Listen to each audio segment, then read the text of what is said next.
Hi, I'm back with the Mayfair block with piecing.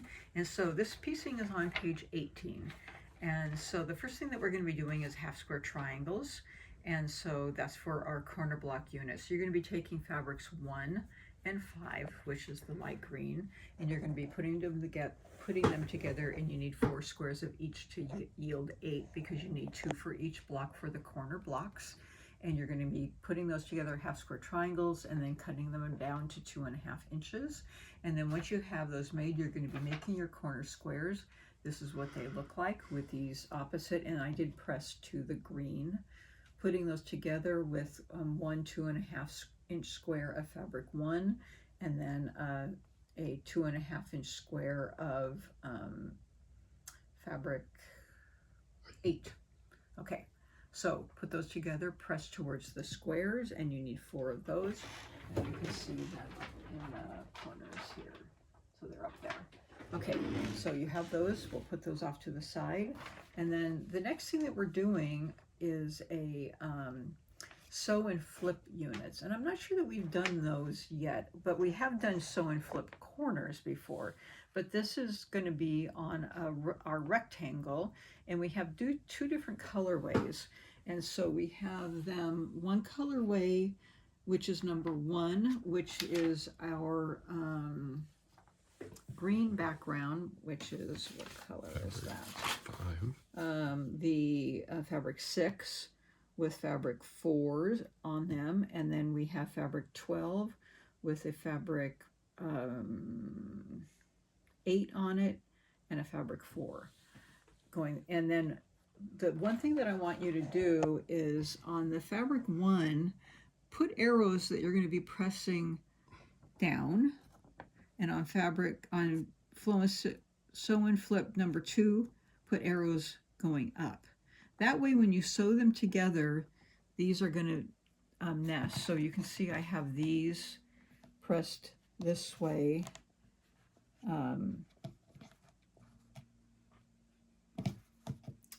Well, whoever made these did them the opposite way, but that's how I did it. Anyways, you can do them one way or the other. Make sure that they're going the opposite ways, so that when you put these together, they're going to nest. They're going the opposite way. Okay? I had somebody else sewing these for me, so they just did it the opposite way that I had it drawn. It doesn't matter. Just sew them, arrow one way on one, arrow up on the other way, and draw these on here. Okay, I had them here, but it reminded myself that I had to press them the opposite way, and that way when you put them together, like I just said, they're going to nest right together. Okay, and they will stay together. Now, sometimes when you if you want to pin these, they may not always stay. So once in a while, I will use my glue stick, and I'll put a little bit of glue, dab of glue right there, and then glue it right at the intersections, just a little dab of glue, and that will keep them perfectly matched. Okay, and this is the sew line glue stick, and I am going to use this somewhere else too. So let's show you how you make these. Okay, so for the ones with the blue, I am using my folded corner clipper. So traditionally, you would draw a line. So the first thing I want to do is see which way I would sew it. So I always look at the picture to see which way it has to go. So this one has to go this way, and then this one has to go this way. Whether I'm using the folded corner clipper or drawing a line, I always do one to see which way it has to go. So if you were doing traditionally, you would draw a line, you would sew on the line corner to corner, and then cut it a 1/4 inch off, or you could leave the middle one, cut the middle one out and keep the bottom one in to see which way it's going. Okay, so the folded corner clipper, I now see which way this has to go. So I'm demoing right-handed, but you know, the folded corner clipper, when you're doing ones that go the opposite to the left, which is standing up, I have to turn it horizontally to cut it. And so you have to have the squares lined up. And then this is a 2.5 inch square. So I put this on so that it equals exactly 2.5 inches. And so you can see I have it completely lined up with a little butt there and a little butt there. I hold the ruler down and I cut it. So then what this does is it has a little inset right here and right there, and that's my 1/4 inch mark. That's what I'm going to be sewing. But I'm going to do all of them that way. So I'm going to cut all 4. And then I just stick a little, you can put a pin there, but I find it holds better if I just put a little bit of glue right there and a little tiny bit of glue there. And people ask me, well, does it gum up your needle?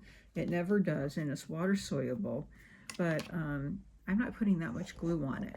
So now this is going to be going this way, and this is going to be going the other way. So I just cut them both at once. I just kind of hold this out of the way so I don't cut the edge. And you can sew it if you're afraid that you're going to cut the edge off, but I just hold it out of the way, and I'll cut them both just to show you how it goes. And then I cut this one. So this is set horizontally, and then I'll glue it, and then I have them both ready to go to sew. Okay, and I sew them, and you can see that it's going the opposite way. Now the other one is going to the right. This one's going to the left, so I have to do it horizontally, and it just automatically tells you because that's the only way you can do it. Now this one is going to the right. So, and I'll just show you one of them, but you can see the fold is this way. So the way that you do this one is when it's going to the right, you do it vertically. So I'm going to put this right here, and then I'm going to do my cut, and then I'll just stick my glue on it here to hold it in place. Whoops, it's off a little bit. And then I would just turn this the other way and do the other side, and then I get them all glued down, cut and glued down, and then I sew them all.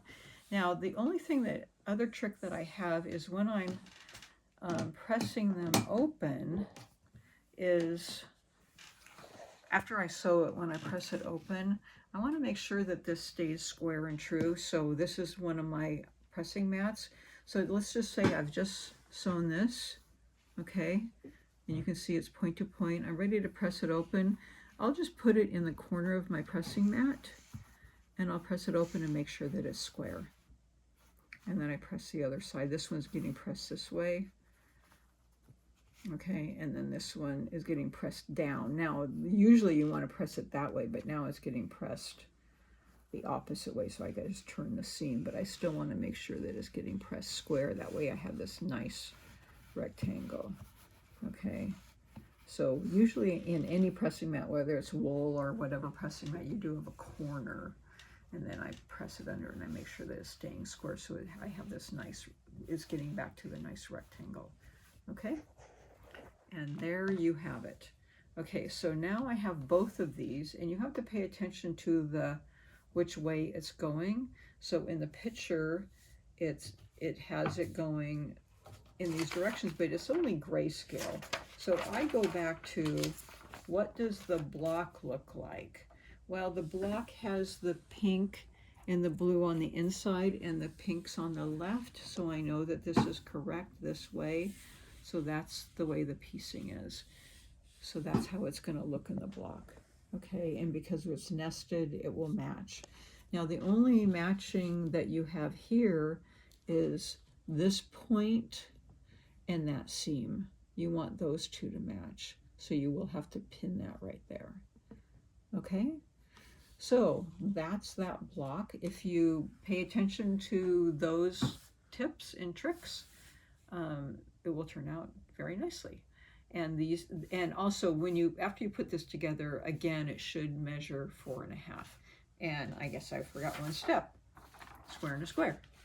So you have your 3 3/8 number 12, and then you have your square and a square, your triangles that you cut of your fabric 4, make your square and a square, and cut it to 4.5. So we have that. We have those, all 4 going around. And you can see it up here, which it really looks quite complex, but once you make those, it's really not as complex as it looks, but it makes a very beautiful block. So once you have that pieced, again, it should equal 12.5 inches raw. And that is our dandy block for this month. So have fun making your blocks, and we'll see you next time.